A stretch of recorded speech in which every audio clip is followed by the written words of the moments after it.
안녕하십니까, 이진우입니다. 지난 1분기에 우리나라 가계부채, 가계빚이 통계를 작성한 이후에 최대폭으로 줄었습니다.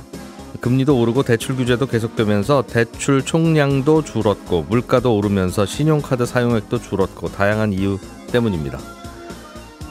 한화그룹에 인수된 대우조선해양이 대우라는 간판을 떼고 한화오션으로 새롭게 출발을 했습니다만 앞으로 어떻게 수익을 낼지, 인력 부족 문제는 어떻게 해결할지 등등 풀어야 할 숙제가 좀 많습니다. 우리나라의 조선산업의 현황 좀 들여다보겠고요. 인도에 공장을 지으려고 하던 테슬라의 노력이 불발됐습니다. 그러면서 다른 아시아 국가로 테슬라의 공장 지을 곳이 옮겨질 가능성이 크다는 전망도 나오는데 그 후보지 중에 한 곳으로 한국이 꼽히기도 한답니다. 오늘 이런 뉴스들 자세하게 좀 정리를 해드리죠. 5월 24일 수요일 손에 잡히는 경제 바로 시작합니다.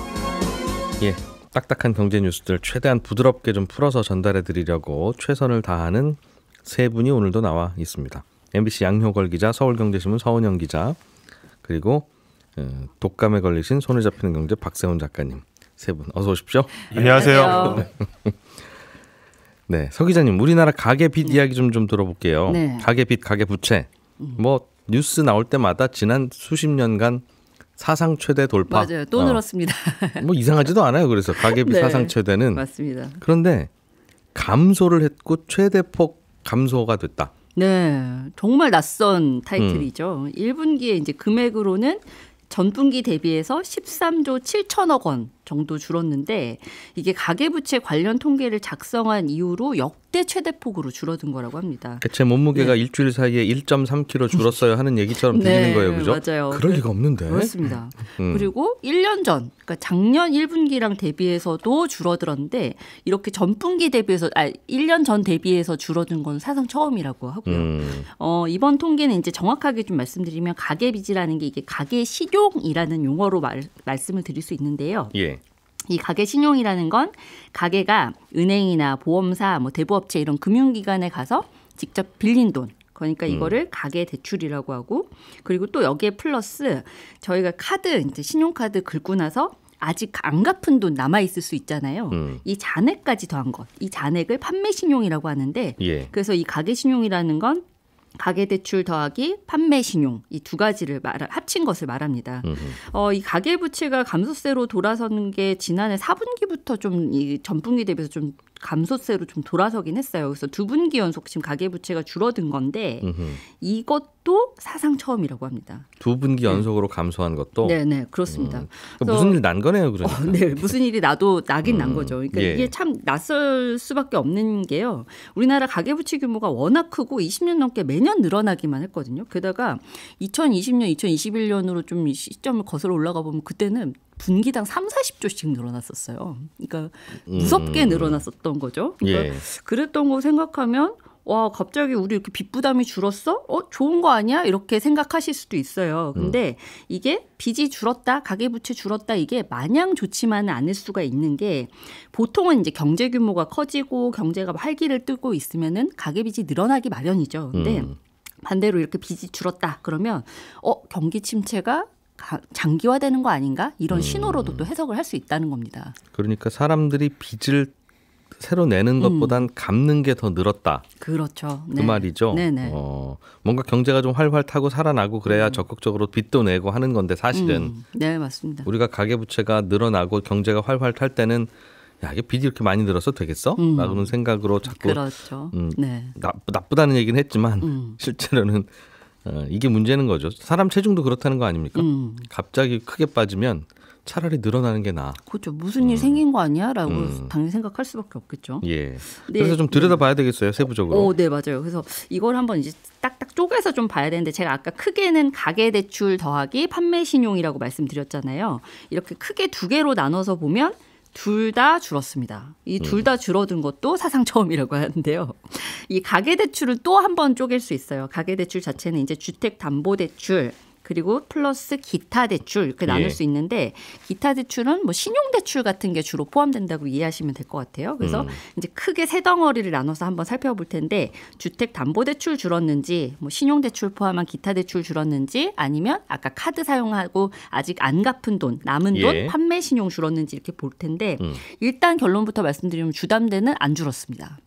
주담대는 일단은 작년 4분기 대비해서도 좀 회복세가 보이고 있고 총량이 늘었고 네, 아무래도 이 부동산 시장이 조금은 지금 이제 규제도 풀리고 좀 이제 활기를 조금 이제 거래액도 좀 늘어나고 있고 거래량도 늘어나고 있잖아요. 그러니까 그런 것들이 좀 반영되면서 주담대는 늘었는데 문제는 이 나머지 두 조각 기타 대출, 판매 신용 이 두 가지가 많이 줄었습니다. 그러면서 이제 전체 총량, 이 가계비 총량이 줄어든 건데요. 그럼 이제 이 기타 대출 줄어든 거, 그러니까 기타 대출에는 뭐 카드론, 단기 신용 대출, 마이너스 통장 뭐 이런 것들 이제 포함이 다 됩니다. 담보 없이 빌리는 거. 예. 그렇습니다. 근데 이거 줄어든 거 자체를 그럼 어떻게 봐야 되냐? 일단은 신용 대출 상환을 많이 했다는 거고요. 그리고 플러스 이제 판매 신용 줄어든 건 뭐라고 봐야 되냐? 카드 덜 긁었다는 얘기입니다. 결국에는. 그렇겠죠. 그러니까 무이자 이제 할부로 이제 할부 이용해서 이제 카드를 덜 긁었다라는 얘기고. 그럼 이걸 달게 얘기하면 여윳돈만 생기면 소비하는 대신에 대출부터 갚았다, 빚부터 갚았다라고 해석을 할 수가 있는 겁니다. 그러게요. 카드 덜 긁은 건 경기가 나쁘고 소득이 줄었나 보구나라고 생각할 수 있는데.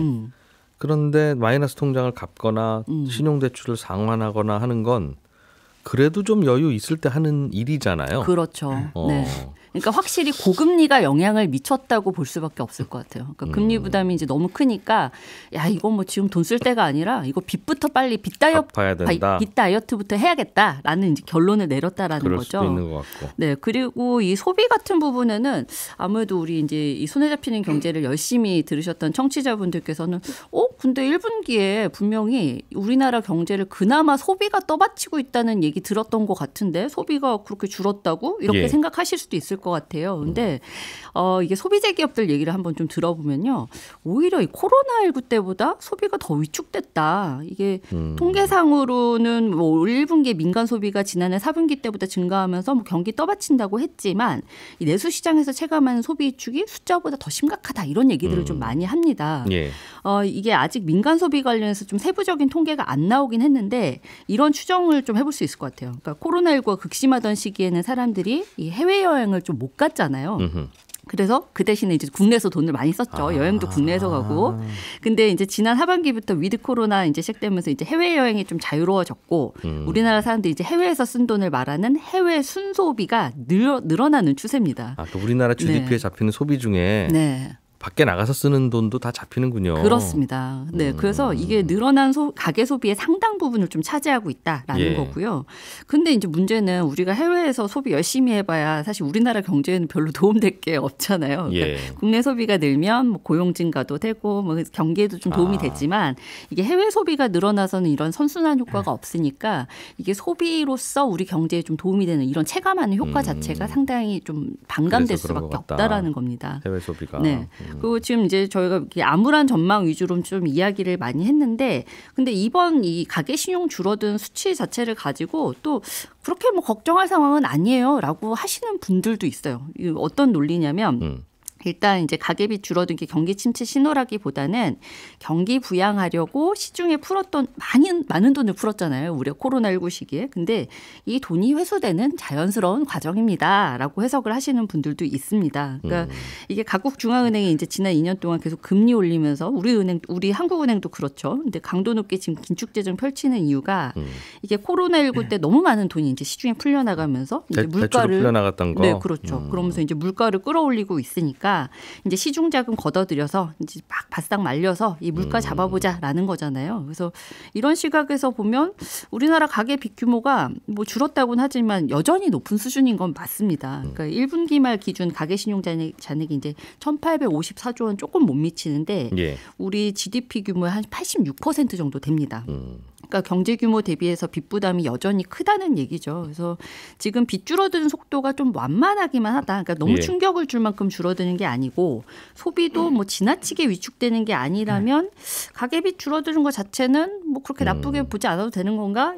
이런 해석도 가능하다라는 거죠. 그래서 당장 이제 이 25일에 금융통화위원회 열리잖아요, 내일. 근데 이 두 가지 해석 중에 어떤 걸 더 유의미하게 받아들일 거냐, 이제 그게 관전 포인트가 될 것 같습니다. 둘 다 맞겠죠. 사람들이 대출을 덜 내고 갚기도 할 거고. 네. 그러는 과정에서 당연히 경기도 위축되고 더 어려울 거고. 그렇습니다. 그 와중에 근데 해외 소비는 늘어나고 있다 하니 네. 더 이제 문제가 될 거고. 네. 저희 제작진 중에도 지난주에 몽고 갔다 온 분도 있으시고. 네, 그렇죠. 아마 우리 그 DSR이라고 네. 하는 규제 새로 생기면서 네. 대출 받을 때 여기저기 빚 많으면 그거 다 제하고 나머지만 대출해 주니까 그렇죠. 아마 그 주택담보대출이나 전세대출 받으러 가신 분들은 주변에 그런 거 뭐 저 신용대출 마이너스 통장 다 끄고 아마 대출 받으러 갔을 거예요. 네, 맞습니다. 일부러라도. 분명히 이제 DSR 규제도 영향을 미쳤을 것이고, 그리고 이제 실제로 작년 말부터 좀 카드사들이 무이자 할부 혜택도 좀 많이 줄였다고 해요. 그러니까 예. 그런 영향도 좀 있을 것으로 보입니다. 네. 자, 양효걸 기자님이 준비해 오신 대우조선해양. 네. 우리 귀에 익숙한 조선 회사인데 네. 이제 한화그룹에 인수돼서 이름이 한화오션으로 바뀌죠. 네. 일단 뭐 거의 반세기에 가까운 역사를 가졌던 대우조선해양이 대우자를 떼고 한화오션으로 새롭게 출발했습니다. 1973년에 대한조선공사 옥포조선소에서 시작을 했는데 1978년에 대우그룹을 거쳐서 45년 만에 새 주인이 정해진 거죠. 그래서 원래는 공기업이었군요. 네. 그래서 어제 이제 열린 임시 주주총회에서 한화오션으로 사명을 변경하는 안, 그리고 9명의 신임 이사를 선임하는 안을 모두 의결했습니다. 그래서 한화가 2008년부터 이제 대우조선해양 인수를 처음 시도했는데 15년 만에 인수를 한 거고, 인수 절차도 마무리됐습니다. 그래서 국내 조선업계는 삼성중공업, 그다음에 HD 현대중공업까지 해서 민영 3사 구도로 재편이 됐고요.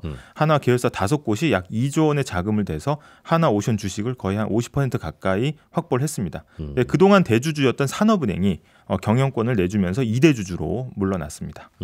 외환위기 때 한번 다른 나라 같았으면 망했을 분명히 그런 기업인데 네. 정부가 어찌어찌 떠안아서 끌고 오다가 네.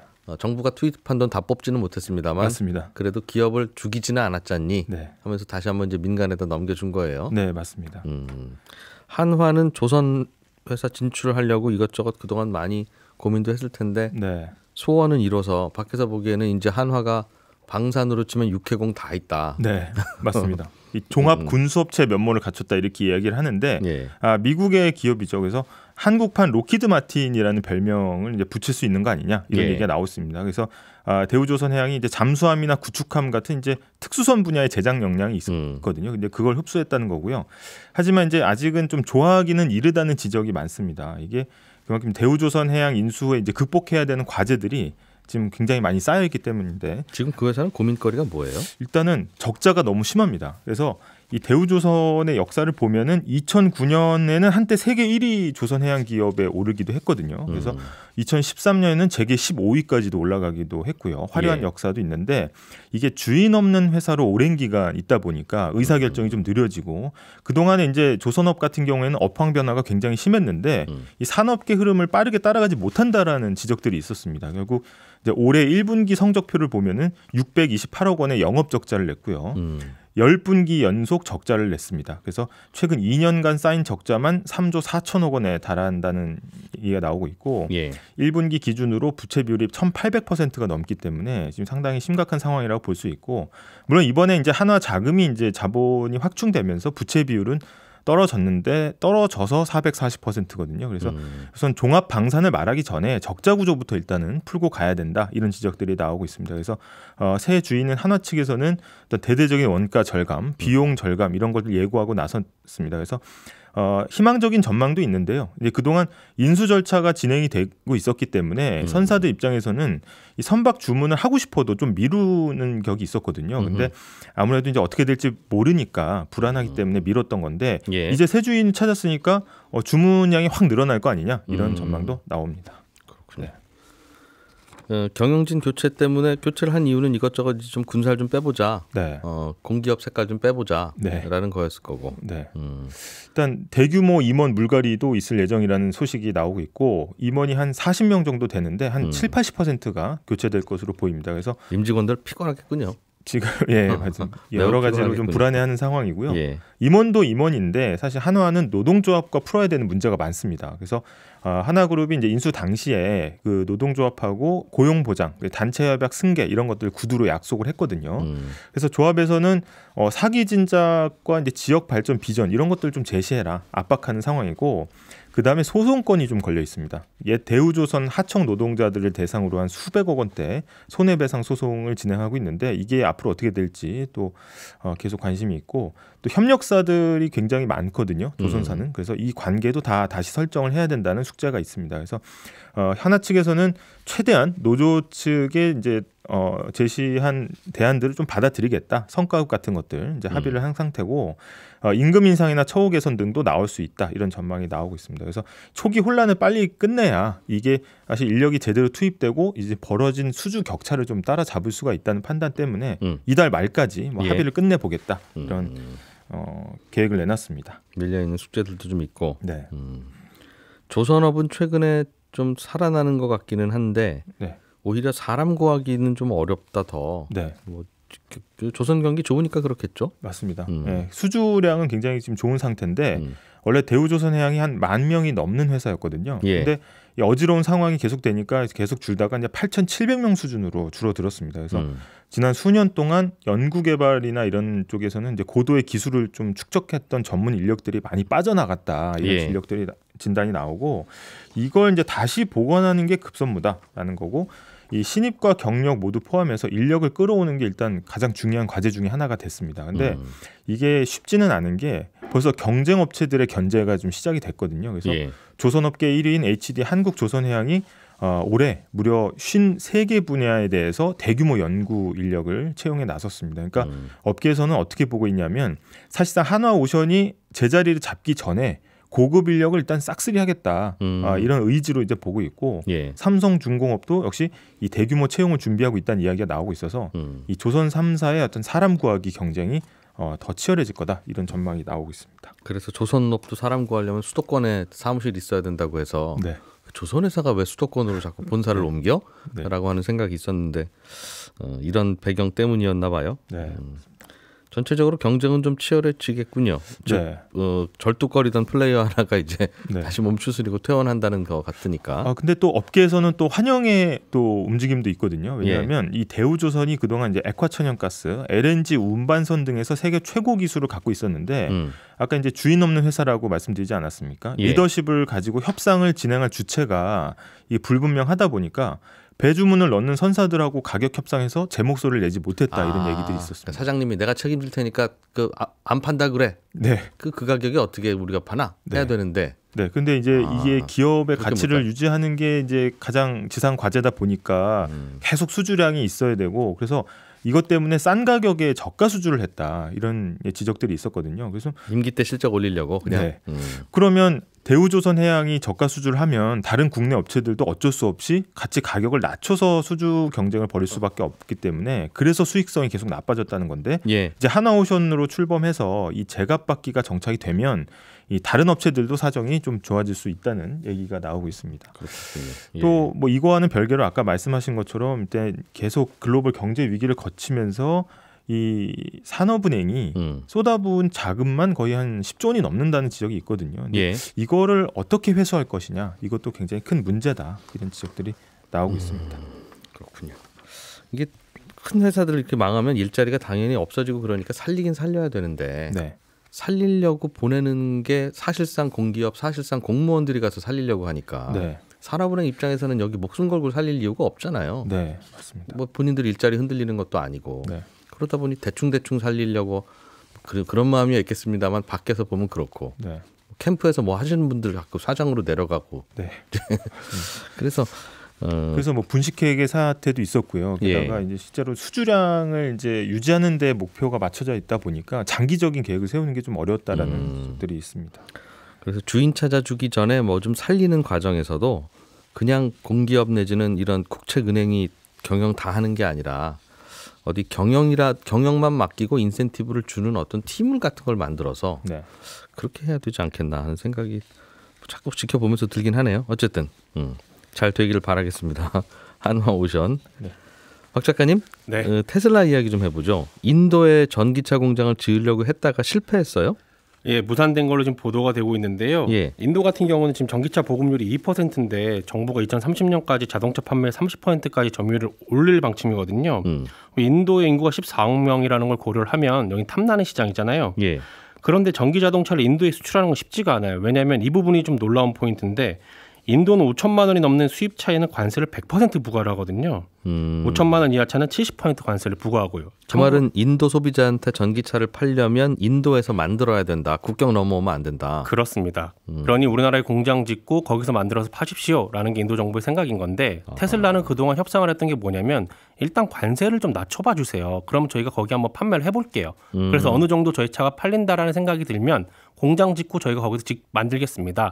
이걸 협상을 했었는데 예. 결국은 이 관세율을 낮추는데 실패를 하면서 공장 짓는 것도 무산이 된 걸로 보도가 되고 있습니다. 공장 터가 없거나 뭐 그런 게 아니라 네. 일단은 관세를 낮춰주면 우리가 팔아보다가 네. 보고 공장 짓겠습니다라고 그렇습니다. 했더니 인도 정부가 안 됩니다. 네, 그건 안 됩니다. 이렇게 거절을 한 상황인 테슬라 걸로 저 보입니다. 뒤로 가세요. 네.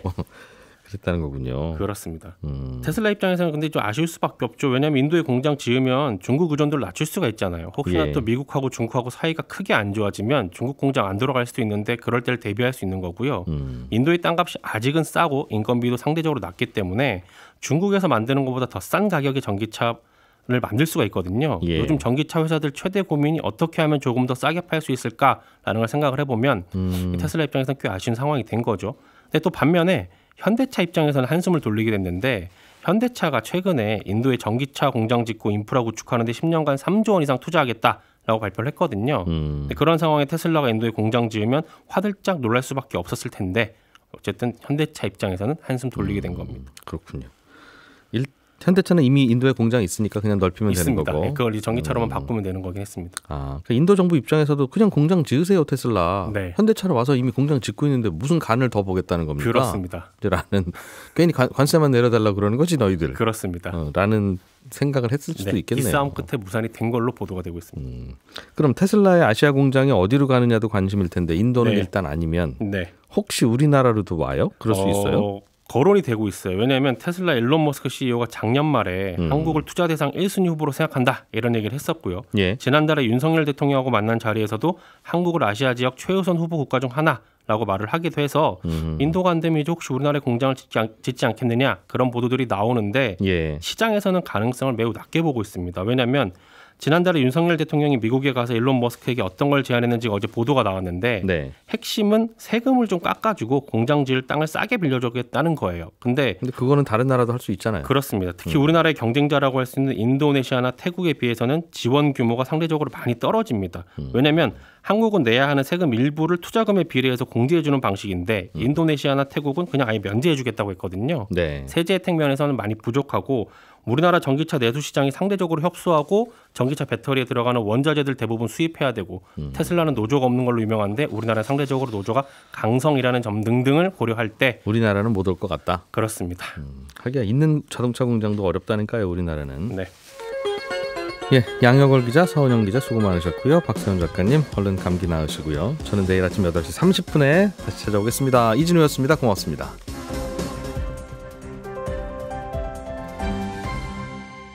경제를 생각하는 사람들의 즐거운 습관. 이진우의 손에 잡히는 경제.